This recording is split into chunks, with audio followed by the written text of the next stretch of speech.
স্বাগত সবাইকে। দর্শক, প্রতিদিন বিকেল 4:30টায় এই আয়োজন নিয়ে আমরা থাকি আপনাদের সাথে। চেষ্টা করি সারা দেশের নানা সংকট সম্ভাবনার কথা জানাবার, কথা বলি আঞ্চলিক থেকে জাতীয় পর্যায়ে সংশ্লিষ্ট কর্তৃপক্ষের সাথে, তুলে ধরি মানুষের দুঃখ দুর্দশা, আশা নিরাশার কথা। আজ মানচিত্রের সাথে আছি আমি, শোভন শাহমিন্দিশা। রাজধানী সহ সারা দেশে আবারও বেড়েছে শীতের দাপট।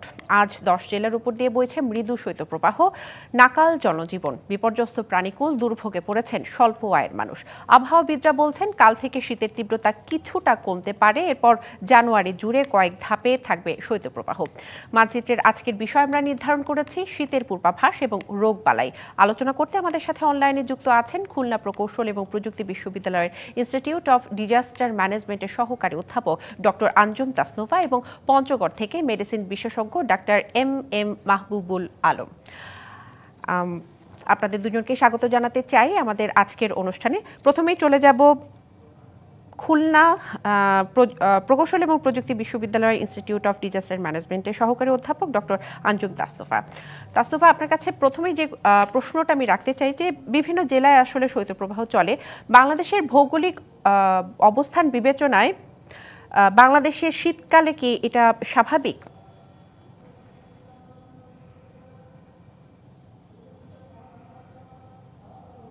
ধন্যবাদ। আসলে বাংলাদেশের ভৌগোলিক অবস্থানগত দিক দিয়ে বাংলাদেশের শৈত্যপ্রবাহ আসবে এবং সেটা তিনভাবে আসতে পারে। আমরা আরেকটু যদি আইডেন্টিফাই করি, এক প্রকারে এটা চারভাবে আসতে পারে: মৃদু শৈত্যপ্রবাহ, মাঝারি শৈত্যপ্রবাহ এবং তীব্র শৈত্যপ্রবাহ এবং অতি তীব্র শৈত্যপ্রবাহ। বর্তমানে আমাদের দেশের উপর দিয়ে চলছে মৃদু শৈত্যপ্রবাহ। তা আরেকটা বিষয় যদি আরেকটু ক্লিয়ার করি, যে ভারতের দিল্লি এবং উত্তরপ্রদেশ, বিহার, এই অঞ্চলগুলোতে অ্যাকচুয়ালি একটা কুয়াশার বেল্ট থাকে। তা সেই বেল্টটা নর্মালি বাংলাদেশে আরও বিস্তৃত হয়ে প্রবেশ করে। এটা এবার আর কি এটা বাংলাদেশের মধ্যাঞ্চল পর্যন্ত নর্মালি আসে, কিন্তু এবার 3রা জানুয়ারিতেই এটি মধ্যাঞ্চল ভেদ করে ঢাকা পর্যন্ত চলে এসছে এবং এইটা যেহেতু বিরাজ করছে, এই জন্য শৈত্যপ্রবাহের তীব্রতা সেভাবে অনুভূত না হলেও শীতের প্রকোপটা আমরা অনেক বেশিভাবে অনুভব করছি। আর এবারকার আর একটা যে বিষয়, অ্যাকচুয়ালি শুধুমাত্র তো টেম্পারেচারের উপর ডিপেন্ড করে না, এর সাথে আরও কিছু আবহাওয়াজনিত আনুষঙ্গিক প্যারামিটার্সগুলো আছে। এই ক্ষেত্রে যদি আমরা কুয়াশার বিষয়টা দেখি, কুয়াশার কারণে ভূপৃষ্ঠে যে সূর্যালোকটা আসে তার সময়টা কম হয়ে যাচ্ছে এবং একই সাথে জলীয় বাষ্পও এখানে একটা বড় ভূমিকা রাখছে। এই কারণে কম ডিউরেশনে যে সূর্যালোক ভূপৃষ্ঠে অবস্থান করছে, কুয়াশার পরিমাণ এবং জলীয় বাষ্প, এই সবগুলো কারণে শীতের অনুভূতিটা অনেক বেশি হচ্ছে। আর আমাদের যে দিনের যে তাপমাত্রা এবং রাতের তাপমাত্রা, দুইটার মধ্যে ডিফারেন্স কিন্তু এবার যদি একটু পর্যবেক্ষণ করেন সবাই, এটা কিন্তু কম। যার ফলে রাতে যে তাপমাত্রা কমে যাওয়ার বিষয়টা, রাতের তাপমাত্রা সেভাবে কমছে না, কিন্তু দিনের তাপমাত্রাটা অন্যান্য সময়ের থেকে বিভিন্ন অঞ্চলে কম হচ্ছে। যার কারণে এই তাপমাত্রার ডিফারেন্সটা যেহেতু কম হচ্ছে, সেই কারণে শৈত্যপ্রবাহ ছাড়াও শীতের অনুভূতিটা অনেক বেশি পরিমাণ আসছে। আপনি শৈত্যপ্রবাহে শীতের তীব্রতার কথা বলছিলেন, আমাদের সাথে একজন চিকিৎসক যুক্ত আছেন, ডাক্তার এম মাহবুবুল আলম। আমি একটু ওনার কাছে জানতে চাইবো, মাহবুবুল আলম, আমাদের দেশের শীতের তীব্রতা অনুযায়ী আমাদের অনুভবটা আমরা বেশি করছি।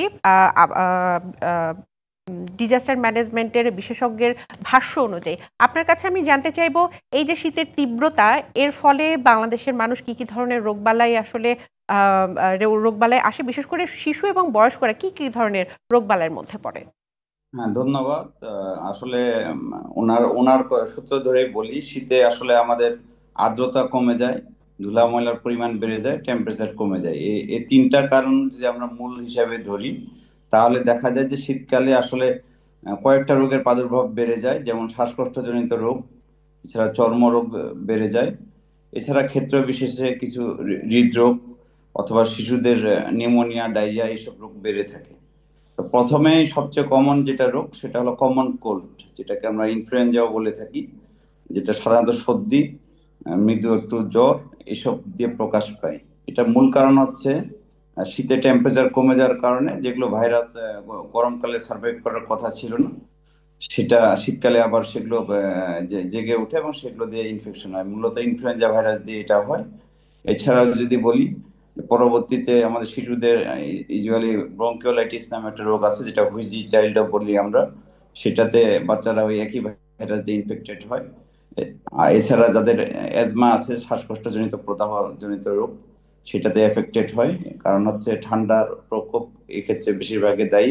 এছাড়া ওই ভাইরাসের ইনফেকশন, এছাড়া যারা দীর্ঘদিন ধরে স্মোকিং বা টোবাকো প্রোডাক্ট নিয়ে থাকে তাদের ক্ষেত্রে সিওপিডি জনিত রোগগুলো বেড়ে থাকে। তো আমরা মূলত এগুলো হলো শ্বাসকষ্টজনিত রোগ যদি বলি। এছাড়া ত্বকের রোগ যদি আমরা বলি, যে সাধারণত একজিমা বা সোরিয়াসিস এগুলোর প্রকোপ বেড়ে থাকে। এটি মূলত শুষ্কতার কারণে। এমনিতেই শিশু এবং বয়োবৃদ্ধরা আসলে এগুলোতে বেশি এফেক্টেড হয়, যেহেতু আমাদের আর্দ্রতা কম থাকে। কাজেই আমাদের শিশুদের ক্ষেত্রে যেমন স্কিনে এমনিতে একটু ড্রাই থাকে, আর বয়স বাড়লে এমনিতে ড্রাইনেস থাকে। ড্রাইনেসটা এটার মূল কারণ। আর ঠান্ডা জনিত কারণ তো রয়েছেই। এছাড়া যদি আমরা আরো কিছু হৃদরোগ জনিত বলতে পারি, যে সাধারণত শীতকালে আমরা হাঁটাচলা কম করি এবং অনেক ক্ষেত্রে ফ্যাটি মিল গ্রহণ করা হয়। তো কায়িক পরিশ্রম কম, একই সাথে খাওয়া বেশি, এটাও একটা ফ্যাক্টর হিসাবে কাজ করে।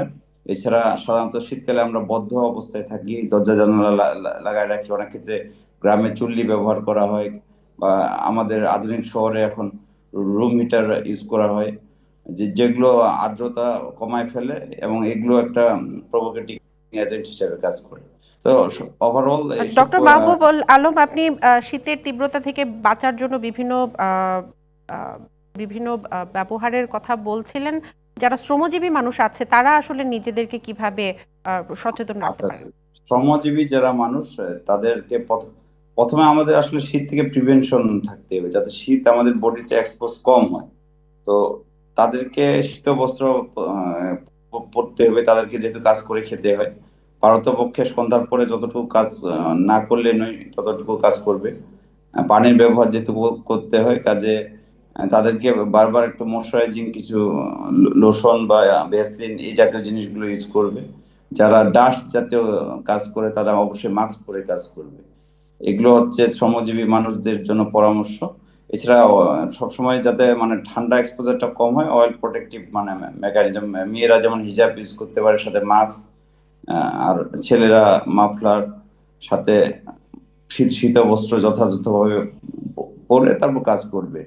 এবং আমরা চেষ্টা করব যে যাতে ডিরেক্ট একদম ঠান্ডা পানি না খেয়ে কুসুম গরম পানি খাই, তাহলে শীতের প্রকোপ থেকে কিছুটা বাঁচা যাবে। ধন্যবাদ। মাহবুবুল আলম, ধন্যবাদ আপনাকে। তাসনুফা, আপনাকেও ধন্যবাদ। আমাদেরকে ছোট্ট একটি বিরতিতে যেতে হচ্ছে। বিরতির পর আমরা আবারও আমাদের আলোচনায় ফিরবো। ধন্যবাদ আপনাদের। দর্শক, মানচিত্রে নিয়ে নিচ্ছে একটি বিরতি, সঙ্গেই থাকুন। দেখছেন মানচিত্র। মানচিত্রের আজকের বিষয় শীতের পূর্বাভাস এবং রোগবালাই। আমাদের সাথে অনলাইনে যুক্ত আছেন খুলনা প্রকৌশল ও প্রযুক্তি বিশ্ববিদ্যালয়ের ইনস্টিটিউট অব ডিজাস্টার ম্যানেজমেন্টের সহকারী অধ্যাপক ডক্টর আঞ্জুম তাসনুফা এবং পঞ্চগড় থেকে মেডিসিন বিশেষজ্ঞ ডাক্তার এম মাহবুবুল আলম।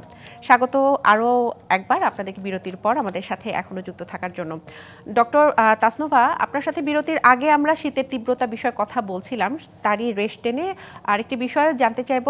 শীতকালে আমরা মাঝে মাঝে বৃষ্টির পূর্বাভাস পাই, অনেক সময় বৃষ্টিও হয়। আপনি জানেন যে বাংলাদেশের একটা বড় অংশ নিম্ন আয়ের মানুষ, তাদের জন্য বিষয়টি আসলে সুখকর নয়। তো এই শীতের দিনে কেন বৃষ্টি হয় এবং এটি মোকাবেলায় আমরা কি কি করতে পারি?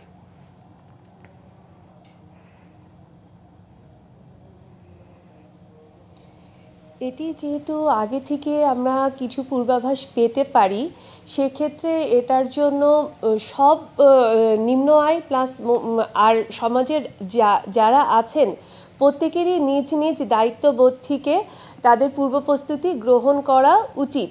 এবং যেহেতু এই বৃষ্টিপাতটা খুব কম সময়ের জন্য হয়, সেক্ষেত্রে এটা তৎক্ষণাৎভাবে এই সমস্যাটা থেকে যদি বেঁচে যাওয়া যায়, কিংবা ওই সময়ে এমন কোনো পূর্ব প্রস্তুতি নেওয়া এবং তাদের যে নর্মাল যে সিস্টেমটার মাধ্যমে তারা ওটা থেকে দূরে থাকতে পারে, সেই ব্যবস্থাটা নিলে এটা ভালো হয়।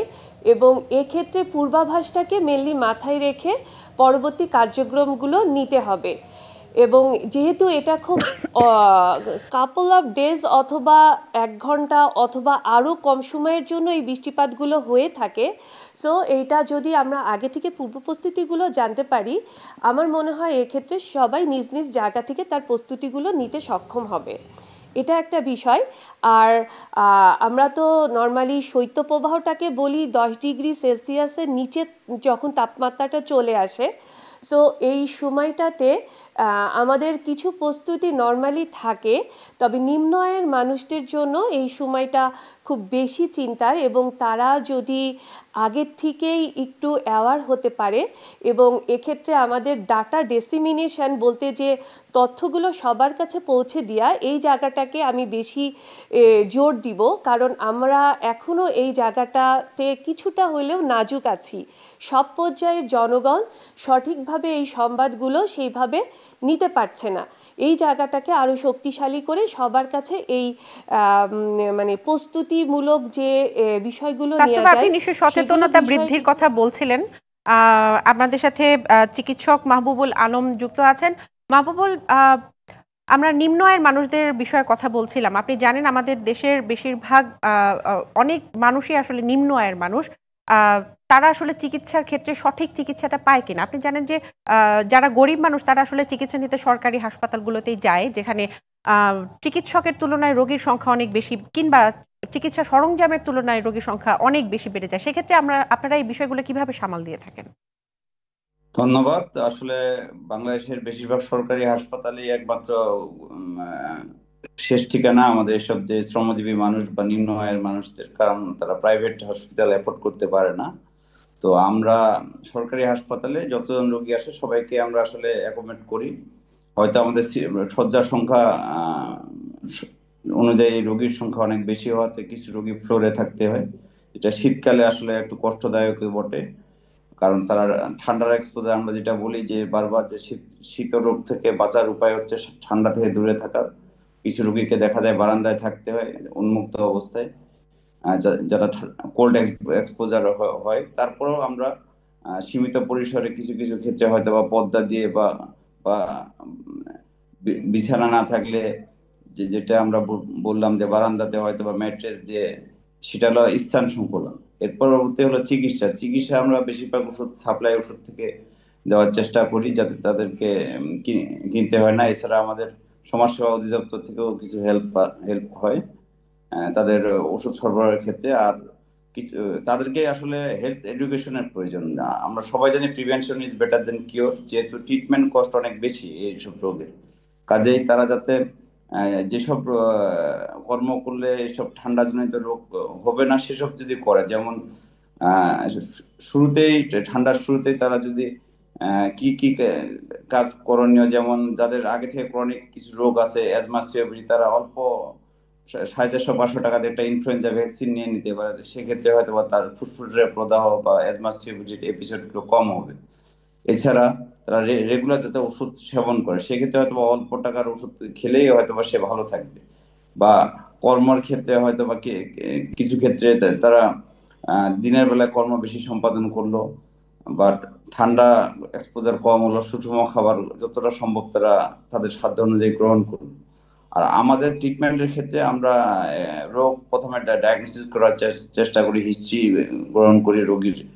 পরবর্তীতে আমরা কিছু ফিজিক্যাল এক্সামিনেশন করি, তারপরে ইনভেস্টিগেশন কিছু করে প্রধানত আমাদের যেসব শ্রমজীবী যাদের এদের ক্ষেত্রে একটা আমার টোবাকো ইউজের একটা প্রবণতা রয়েছে। অনেকে বিড়ি অনেক দিন ধরে খায়, অনেকে ধর জর্দা খায়। এই জাতীয় খাবারগুলো খাওয়ার কারণে তাদেরকে সিওপিডি রোগী অনেক, প্রায় বাংলাদেশে 1 কোটির উপরে সিওপিডি রোগী রয়েছে। তো তাদের ক্ষেত্রে আমরা প্রয়োজনীয় অ্যান্টিবায়োটিক থেকে শুরু করে ইনহেলার, নেবুলাইজেশন, অক্সিজেন এসব দিয়ে প্রাথমিক মেজারমেন্ট। জনাব মাহবুবুল আলম, আপনি সচেতনতা বৃদ্ধির বিষয়ে আমাদেরকে জানাচ্ছিলেন। অসংখ্য ধন্যবাদ দুজনকে আমাদের আজকের অনুষ্ঠানে যুক্ত থাকার জন্য। দর্শক, এই ছিল আজকের মানচিত্রে। ফিরবো আগামীকাল একই সময়ে অন্য কোনো বিষয় নিয়ে। ডিবিসির সঙ্গেই থাকুন 24 ঘন্টা।